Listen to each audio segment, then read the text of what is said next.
Welcome food lovers!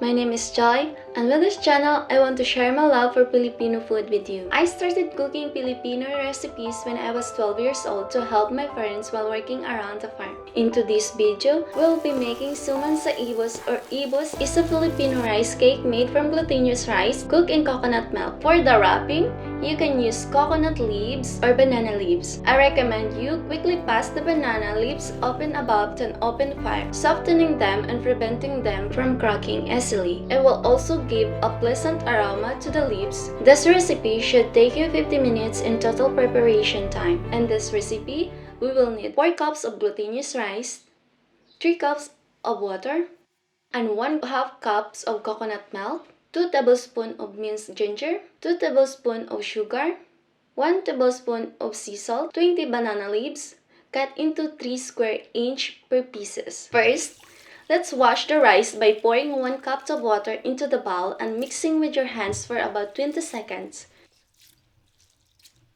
Dispose of the water into the sink or another bowl. Set aside the rice and start heating a 12-inch casserole on low heat. Add the coconut milk, ginger, sugar, and salt.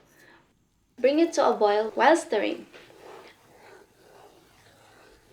Add the rice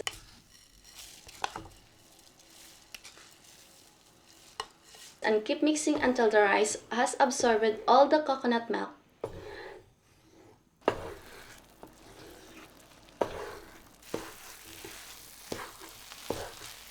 Set the casserole aside and let it cool. Place each banana leaf on a grill rack and place it above the stove fire. Make sure all the surface of the leaf has been in contact with the heat of the flame. Clean both sides of the leaves with a towel. Place 2 to 3 tablespoons of sticky rice on each leaf. Ibos has a cone-like shape. As it is not easy to do, I will show you a more straightforward way. First, wrap the leaf by folding the long sides and then tucking in both ends.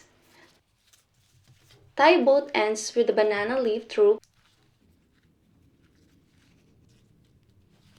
and cut the excess room. Place the wraps into a 12-inch casserole. Pour 2 cups of water and turn the heat to medium.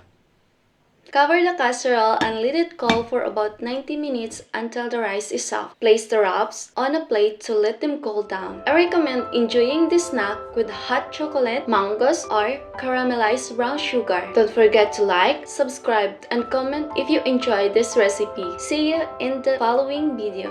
Thank you.